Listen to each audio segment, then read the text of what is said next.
Bonjour à tous, votre vie semble vous échapper, vous aimeriez vous épanouir et réaliser enfin votre plein potentiel et si vous commenciez tout simplement à transformer votre vie à l'intérieur et à l'intérieur de chez vous. Et pour ça, j'accueille tout simplement Nathalie Lamboy. Bonjour Nathalie. Bonjour Alexandre, Ça va bien? ravie d'être. Oui, oui, oui, super bien. Je suis très heureux de te recevoir. Ça fait un certain temps qu'on s'est pas vu comme ça directement par caméra interposée. Et ça fait toujours très plaisir de te recevoir sur la radio. Tu as écrit un livre, ce dernier livre que tu as ce dernier livre que tu as écrit, La Maison Miroir, transformer sa vie de l'intérieur avec le Feng Shui et Ho'oponopono. Ces deux techniques qui sont vraiment très intéressantes que tu as mis ensemble. Pourquoi? Pourquoi? Parce que ces deux techniques, à l'origine, je les ai adoptées dans ma vie, tout simplement, et elles sont restées, elles sont devenues naturelles. Quelque chose, c'est un mouvement qui s'est mis en place en moi, notamment d'abord avec le Feng Shui, puisque c'est par lui que j'avais commencé à entrer dans le monde du subtil. Et après est arrivé le Ho'oponopono, que j'ai intégré aussi. Et tous les deux ont fusionné, se sont combinés dans mon existence. Et aujourd'hui, j'ai trouvé qu'il était important de transmettre ce que j'avais compris avec ces deux arts ancestraux qui travaillent sur notre intérieur, que ce soit en soi et aussi à l'intérieur de sa maison, parce qu'il y a effectivement une interaction entre l'intérieur de soi et l'intérieur de son habitat. D'accord, ok. C'est un livre, tu l'as avec toi, tu peux montrer la couverture, même Oui, si c'est affiché de ce côté. Ouais, voilà, c'est ça. Pour voilà. transformer votre vie intérieure avec le Feng Shui et Ho'oponopono. Tout à l'heure, hors antenne, on en discutait un petit peu. Donc, il y a plusieurs chapitres, dont le premier que j'ai bien aimé, le bon sens chez vous. Est-ce que tu peux nous en parler? Le bon sens chez vous, oui, c'est de comprendre euh, ce que l'on fait chez soi, hein, et on a des projets, des objectifs à atteindre, et en fait, on peut utiliser sa maison pour pouvoir justement les atteindre, utiliser sa maison en comprenant qu'à l'intérieur de cet espace, on a mis ses rêves, ses espoirs, ses peurs, Mm. ses envies, ses craintes, tout est exposé. Et j'aime bien retrouver le bon sens, c'est-à-dire il y a des choses qui paraissaient évidentes aux anciens et qui le sont de moins en moins Mm. aujourd'hui à notre époque. Et pourtant, il y a juste à regarder ce qui se passe. Avant, on orientait les maisons de façon à ce qu'elles reçoivent le soleil, ça paraissait évident. Ouais, logique. On faisait tous attention aussi à mettre ça sur un terrain qui avait permis, qui n'avait pas trop souffert des intempéries. Ça, c'est le côté, je dirais, hyper matériel, mais n'empêche que on l'a un peu perdu et je vois des choses qui se construisent un petit peu n'importe où Mm. et n'importe comment, sans respecter cet ordre naturel. Et aussi à l'intérieur de soi. Ce bon sens, on l'a et on le perd quand on est aux prises avec nos émotions, Mm. les émotions négatives en particulier. On perd le bon sens quand on est dans nos peurs, dans nos craintes, de pas réussir, de pas trouver de travail, de pas pouvoir finir la fin du mois, et on perd la direction justement quand on est dans ce mental qui nous bouche la Mm. vue, retrouver la bonne direction. Et c'est là que Ho'oponopono intervient. Mm. C'est là que on peut réutiliser sa maison pour justement s'aider à revenir, à s'orienter, à reprendre le cap de sa vie. Mm. Donc Ho'oponopono, en effet, pour reprendre le cap de sa vie, et puis le Feng Shui, pour remettre les affaires. Comment ça marche justement dans ton livre sur l'association Ho'oponopono, et puis Feng Shui, tu en as parlé un petit peu sur le Ho'oponopono, mais la partie Mm. Feng Shui, on réorganise, on jette, comment ça fonctionne? C'est après toutes ces années de Feng Shui, ce que j'ai compris, c'est que là aussi le bon sens pouvait suffire et qu'il n'y avait pas besoin d'avoir cette énorme boussole que j'adore, hein, avec tous ces signes chinois Ouais.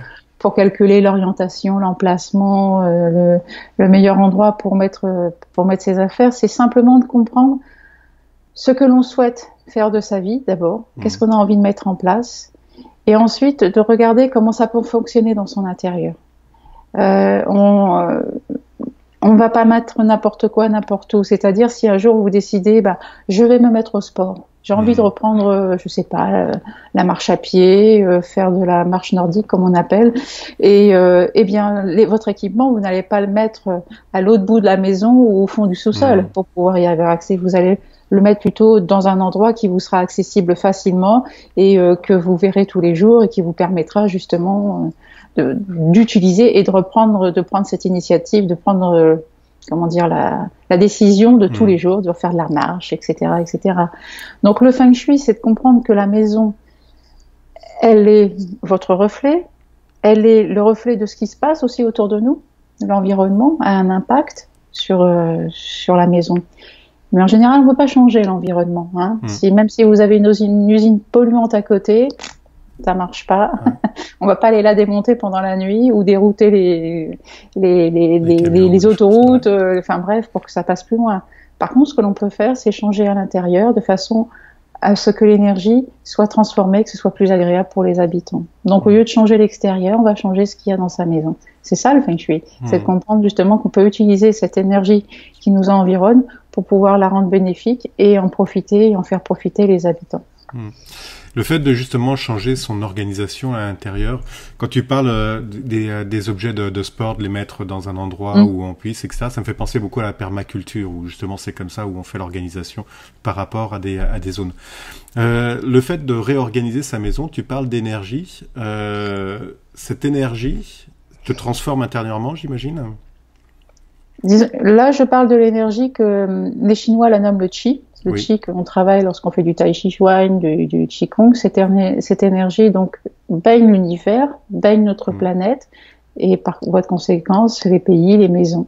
Et elle nous traverse cette énergie et elle va s'imprégner de l'influence du lieu et elle va varier en fonction de ce qu'elle va traverser. On n'aura pas la même énergie qui vient d'une forêt. Ou qui vient qui est passé sur un centre commercial, ce sera pas du tout le même impact. Donc cette énergie-là, on va l'utiliser, on va la transformer, on va pouvoir l'améliorer, puisqu'effectivement, dans notre maison, on peut créer des endroits où ça va stagner. Les caves, les buanderies, les endroits où on stocke les choses, là, l'énergie va plutôt avoir tendance à stagner. Donc ça fait du bien de temps en temps de pouvoir aérer, ventiler, nettoyer, trier, pour que l'énergie soit remise en circulation. Donc l'organisation de la maison, il n'y a pas de règle stricte. C'est ce que je veux faire passer dans mon livre. C'est que on s'organise dans sa maison comme on organise sa vie. C'est-à-dire qu'est-ce qu'on a envie de mettre en place. On a envie d'arrêter de fumer. C'est l'exemple que je cite dans mon ouvrage, c'est que un jour j'ai décidé d'arrêter de fumer et ça m'a fait comprendre que je devais enlever tout ce qui me rappelait la cigarette dans la maison. Les cendriers, les paquets qui traînaient, etc. Et au bout de quelques temps, l'odorat revient quand on arrête de fumer. Et on s'aperçoit que les rideaux, les coussins, les draps, tout est imprégné par cette odeur. Donc je me suis mise à tout nettoyer. Et en nettoyant, j'ai commencé à rentrer dans les placards. J'ai dit là aussi, ça sent le tabac froid. Donc j'ai trié dans les placards. Donc j'ai remis tout à neuf parce que ça... Et du coup, ça a donné une autre envergure, une autre énergie dans cette maison parce que j'avais décidé de changer d'un mode de fonctionnement, genre je voulais en passer à un autre et pour ça j'ai eu besoin de ce moment de nettoyage. J'aurais pu faire le nettoyage de la même façon tout en continuant de fumer, mais ça ne m'aurait pas aidé. Si tu veux, le fait de nettoyer sa maison ne va pas te faire arrêter de fumer, c'est plutôt d'accompagner le mouvement que tu décides à l'intérieur de toi par une action extérieure. Et on utilise la maison pour ça. J'aime bien, hein, ça permet de se purifier en fait. Hein. Ah, carrément. Oui. Et l'exemple de la cigarette est vraiment très très bon. Voilà, oui, c'est exactement ça. C'est de pouvoir nettoyer son espace intérieur. Parce qu'évidemment, quand on fait cet arrêt de la cigarette, il se passe plein de choses à l'intérieur de soi. On a envie de craquer, etc. Et de profiter du nettoyage intérieur pour faire aussi le nettoyage extérieur dans sa maison. Les deux sont liés. Ce que je te disais aussi tout à l'heure et j'ai envie de reprendre, c'est que cette méthode que je transmets dans ce livre, en fait, je lui ai donné un nom. Aujourd'hui, c'est la méthode Home. Ça permet de relier le matériel et le spirituel. Parce que ces deux notions, pour moi, longtemps, j'ai cru que c'était incompatible. C'est souvent le cas. Il y a beaucoup de gens qui le croient. Ça, voilà, on a l'impression que voilà, si on veut aller dans la spiritualité, il n'est pas question de s'occuper du matériel. Sauf que nous sommes des êtres de chair et de sang et qu'on est là représentation de cette combinaison. Nous sommes des êtres matériels et spirituels. Spirituels, certains l'ont oublié, d'autres cherchent à s'en rappeler. Voilà, on a cette démarche, et d'autres refusent leur matérialité, et puis un jour on tombe malade, et puis on est obligé de se rappeler à ça. Oui, on est des êtres faits de matière. Donc pour moi, c'est d'utiliser, c'est pas qu'il y a un qui soit meilleur que l'autre, c'est d'utiliser la combinaison des deux pour pouvoir justement trouver l'harmonie, trouver l'équilibre en soi, et le faire émerger à l'extérieur de soi, et pouvoir se réaliser à travers ça. Quand on accepte cette union, quand on sait que on peut les travailler ensemble, à ce moment-là, il y a tout qui se met en place autour de soi pour pouvoir s'accomplir et s'épanouir. C'est vraiment ce que je souhaite passer dans ce livre, c'est que transformer son intérieur, transformer ce qui se passe en soi, en utilisant les choses qui se passent aussi à l'extérieur, dans sa maison notamment. Et là, on fait un grand ménage, on fait un travail en profondeur. On fait une belle relation, en effet, matériel et immatériel, hein, sur ce que tu disais. Oui, oui, tout à fait, oui. Ouais. Oui, parce que et ceux qui sont beaucoup dans le matériel, j'ai envie de leur dire, mais l'immatériel, vous vivez tous les jours, ne serait-ce qu'avec Internet, il n'y a pas plus virtuel et immatériel que ça, et pourtant c'est bien présent. Donc là, on a besoin d'associer ces deux notions. On vit avec au quotidien, et on a juste à les intégrer comme étant des outils et faisant partie de nous. Et à ce moment-là, ça devient plus simple de se comprendre, de comprendre ce qui se passe et de pouvoir l'utiliser. De pouvoir complètement l'ajuster. Dans ton dernier chapitre, t'en parlais un petit peu, c'est reconnaître, donc c'est une phrase beaucoup plus complète, mais il y a le reconnaître en 2 mots. Ça a vraiment son importance. Oui, se reconnaître à travers ce que l'on a mis dans sa maison, sans se juger. C'est-à-dire que la maison, c'est une représentation de ses critères à un moment donné de sa vie. Quand on choisit un endroit où habiter, que ce soit un appartement, une villa, qu'importe, on l'a choisi avec ses priorités, ce qui nous semblait évident de mettre en avant en choisissant cette maison, parce que on n'est pas loin de l'école, pas loin du travail, ou que c'est pas très cher. Bref, ça permet de sortir du jugement et de se dire voilà, c'est pas pour rien que j'ai choisi cette maison. C'est qu'à ce moment-là, j'avais besoin de ça. Et plutôt que de se dire c'est pas possible d'habiter dans cet endroit-là, j'aurais jamais dû faire ça, c'est ok, c'est moi qui ai fait ce choix. Parce que les enfants, parce que le mari, parce que ci ou parce que ça, qu'importe, j'ai fait ce choix. Et si c'est moi qui ai fait ce choix, ça veut dire que je peux en changer. Et que au lieu de rentrer dans cette boule du mental là qui nous paralyse en disant c'est pas possible, on sortirait jamais, c'est pas le lieu qui me convient, c'est de nettoyer là-dessus. Là, l'intérêt du Ho'oponopono est très fort, c'est de comprendre, de nettoyer sur ces rengaines du mental qui nous dit t'aurais pas dû faire comme si, avec les si on pourrait refaire le monde, on sait. Donc c'est nettoyer là-dessus et de comprendre à un moment donné que ok, c'est là, je lâche sur mes angoisses, le passé, et de dire maintenant qu'est-ce que je fais avec ça. Et à partir du moment où on a accepté de vivre dans ce lieu et d'avoir choisi ce lieu, là, à ce moment-là, on peut le transformer et on peut transformer son existence. Donc la maison est juste un révélateur de notre intérieur, de nos peurs, de nos angoisses, de tout ce que l'on a mis dans sa vie à tous les niveaux. Et c'est assez efficace. Est-ce que tu peux donner justement une astuce là pour les personnes qui nous écoutent sur simplement le déplacement peut-être d'un objet ou la mise en place d'un nouvel objet qui permet tout de suite de changer la dynamique? Je pense que déjà il faut s'interroger de ce que l'on souhaite voir apparaître dans sa vie, mais c'est vrai que déjà ou voir disparaître de sa vie. Là, je pense plus particulièrement, le premier exemple, c'est pour les dames, peut-être les messieurs aussi, c'est que vous avez certainement gardé dans votre penderie, dans votre dressing, un vêtement, une robe, un pantalon, en vous disant quand je reperdrai du poids, je pourrai le remettre. Et tous les jours, quand vous ouvrez votre penderie et que vous allez au dressing, vous voyez ce vêtement que vous ne pouvez toujours pas remettre et qui vous renvoie à cette culpabilité intérieure, je suis incapable, je ne peux pas arriver à perdre du poids. C'est bon, ça suffit. Prenez ce vêtement, surtout que si ça dure depuis plusieurs semaines, mois, donnez-le, vendez-le, débarrassez-vous-en, c'est bon, passez à autre chose. Ça ne fait qu'entretenir la culpabilité. Donc ça, c'est le premier cadeau qu'on peut se faire. Ensuite, le deuxième cadeau qu'on peut se faire aussi, c'est les objets que vous avez stockés en vous disant j'y retournerai, je les mets de côté, je les réparerai un jour. On en a tous des objets comme ça.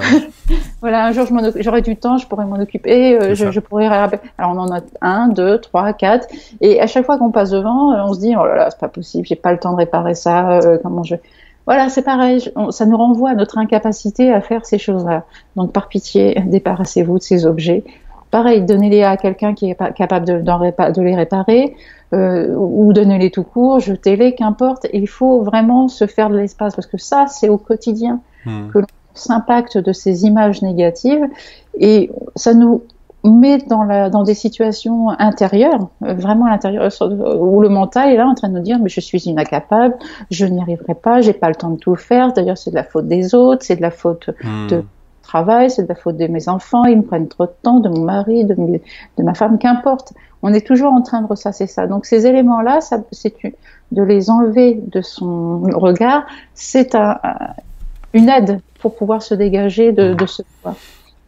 Est-ce que ça amène vers ce qu'on appelle la simplicité volontaire, c'est-à-dire de se débarrasser un petit peu de tout le superflu? Là encore, il s'agit de ne pas se l'imposer. Okay. Parce que la simplicité volontaire, si c'est juste parce que ça se fait ou que c'est à la mode et que tous les jours ça crée des frustrations, que d'être obligé de limiter le nombre de vaisselles par jour ou de douches, ou de limiter la quantité d'objets, quitte à prendre plus de temps pour faire certaines actions parce qu'on n'a pas assez d'objets sous la main. Ouais. Ça devient frustrant. Donc de la simplicité volontaire, moi je suis partisane, à partir du moment où la personne le vit très bien. C'est de s'autoriser à lâcher certaines choses pour pouvoir créer de l'espace et accueillir la nouveauté, qui peuvent prendre la forme de nouveaux objets, c'est sûr, mais aussi de nouvelles situations, de nouvelles rencontres, etc. Ce que tu disais, c'était de se sentir vraiment à l'aise. Et pas que ça te génère un stress supplémentaire. Voilà, oui. C'est ce que j'amène les gens à regarder leur intérieur, non plus selon les règles du feng shui ou ou de je ne sais quelle technique. C'est plutôt de regarder en soi qu'est-ce que je souhaite faire de ma vie, qu'est-ce que je souhaite vraiment mettre en place dans mon existence. Et pour ça, il faut faire ce nettoyage intérieur avant de faire le nettoyage à l'extérieur. Parce qu'on ne va pas enlever des choses Il y a souvent des objets, des cartons que l'on garde, et je l'ai expérimenté il n'y a pas très longtemps, en se disant, moi qui suis dans le feng shui, j'ai gardé ces cartons pendant des mois, j'ai dit comment je peux faire ça, moi, comment tu peux faire ça? Mon personnel, comment je peux garder ces cartons dans mon bureau en plus, et tous les jours j'avais cet amas de choses et je me disais mais il faut que je m'en débarrasse, et j'avais la culpabilité, la colère, tout qui apparaissait face à ces cartons, jusqu'au jour où j'ai décidé de nettoyer ce qui se passait en moi, cette colère qui surgissait, la frustration de ne pas y arriver, la culpabilité, le fait d'agacer tout le monde avec ça en plus. Donc j'ai nettoyé là-dessus jour après jour, et à un moment donné ça s'est posé et j'ai eu une révélation et je me suis dit mais si ces cartons sont là, c'est simplement qu'il y a quelque chose, et ils représentent mon passé, c'est qu'il y a quelque chose du passé que je n'ai pas guéri et je n'y arrive pas seule. Il faut vraiment que je me fasse aider. Donc là, j'ai eu le déclic, je suis allée voir quelqu'un qui m'a aidée. Dans les jours qui ont suivi, les cartons ont disparu. D'accord. Mais il a fallu comprendre pourquoi, parce qu'on peut nettoyer un placard, vider sa cave, et voir au bout de quelques semaines, mois, le bazar revenir à la même place. Parce qu'on n'a pas fait l'introspection qu'il fallait pour comprendre. Il y a une raison pour que ce soit là. Et c'est pas pour rien que c'est à cet emplacement, c'est pas pour rien que c'était dans mon bureau, c'est pas pour rien que c'était ici. J'arrivais pas à lâcher ça, donc c'était cette partie émergée de l'iceberg qui apparaissait, qui était là pour me dire, mais mon inconscient me disait, Nathalie, tu as quelque chose à nettoyer de beaucoup plus profond. Donc c'est ça qu'il faut comprendre. Donc c'est à la fois une introspection en soi, et en même temps une reconnaissance de ce qui se passe à l'extérieur, en disant ouais, c'est pas possible, c'est pas moi, je ne suis pas toute seule dans cette maison, donc ça peut pas être de moi, donc si c'est vous que ça regarde. C'est pour ça que ça rejoint aussi assez bien vraiment le Ho'oponopono. Oui, ça. Ho'oponopono, si c'est dans votre vie et surtout dans votre maison, même si et surtout ça vient des autres qui vivent avec vous, c'est que ça vous regarde, ça vous concerne. Et notre responsabilité à chacun dans ces cas-là, c'est de savoir comment en faire et de le transformer. J'aime beaucoup l'association des deux. Et puis le fait qu'en effet ça te redonne le pouvoir sur ta vie intérieure et extérieure. Exactement. Tu parlais de la technique, donc Home, c'est pas la technique, c'est La méthode Home. la méthode de Home, donc qui va avec le livre. Tu peux nous en parler un peu plus? En fait, je transmets cette méthode à travers des stages où là, j'explique aux gens comment travailler justement son intérieur soi, avec évidemment le Ho'oponopono que j'adore, et aussi l'intérieur de sa maison, en utilisant le bon sens, quelques règles du Feng Shui simples à appliquer, et l'association des deux, donc créer cette méthode Home, pour pouvoir regarder où l'on en est avant d'aller vers son objectif, parce que c'est vrai que souvent on se dit voilà, j'ai un objectif, je vais y aller, je vais mettre tout en place pour que aller vers cet objectif, mais c'est comme un GPS, on donne une destination, c'est ok, mais si on ne dit pas où on est, si on ne donne pas un point de départ, on n'a pas la route. Donc la première chose que je transmets à travers cette méthode, c'est de regarder où on en est, pour pouvoir justement trouver ce chemin. Et il n'y a rien de mieux que de regarder son intérieur, sa maison, pour pouvoir le détecter, et regarder ses peurs aussi à l'intérieur de soi, pour comprendre pourquoi on en est à ce point, ce qui se passe à cet état. Sans jugement, juste à comprendre, à intégrer, pour mieux le transformer, toujours. C'est super. Moi, j'adore beaucoup ce que tu fais. Je reviens juste sur le livre. Dans le livre, il y a des clés, il y a des techniques qui sont données. Il y a des pavés synthèse au début du chapitre, c'est ça? Voilà, donc alors c'est surtout, je raconte à travers des anecdotes mon histoire, celle des clients que j'avais, des gens que j'ai rencontrés, pour comprendre le phénomène d'interaction entre l'intérieur de soi et l'intérieur de sa maison. À chaque chapitre, je mets les grandes lignes à retenir, on va dire, de façon à pouvoir les travailler. Tout ce que je sais, c'est que les tout premiers lecteurs, avant que le livre soit sorti, et les premiers lecteurs qui l'ont eu, m'ont dit je ne sais pas comment je dois te dire ça par rapport à ton livre, mais j'ai simplement tout refait, revisité chez moi, mon intérieur, ce week-end. En fait, c'est un livre qui fait, non pas cogiter, mais qui fait passer à l'action. Apparemment, toutes les personnes qui l'ont touché se sont retrouvées à chambouler des choses à l'intérieur de chez elles, et ça, je trouve ça génial. Ouais. Donc, c'est pas uniquement intellectuel, il y a vraiment un passage à l'acte à travers ce livre, et ça me fait plaisir, parce que c'était l'ambition, c'était ça. Vous n'avez pas besoin d'avoir un expert, de quelqu'un. Allez-y, bougez-vous, levez-vous, c'est possible, vous avez les outils dans les mains. Là, sous votre nez, vous pouvez le faire. Oui, ton livre se veut vraiment un outil très très simple. Quand on en avait discuté, on rentre pas dans des carcans bloquants, etc. Ça reste quand même très ouvert. Justement, on en a suffisamment de limites comme ça, c'est pas la peine d'en rajouter. Là, j'ai vraiment voulu prendre le bon sens, comme le chapitre dont tu parlais tout à l'heure. C'est ça, c'est le bon sens. C'est des choses simples, abordables, qui vous conviennent. C'est à chacun de trouver son outil, sa façon de faire. Moi, j'ai donné mes clés, comment j'utilise certains objets, mais c'est à vous d'être créatif, de vous dire que ça peut peut-être marcher pour moi, et de se lâcher là-dessus, bien sûr.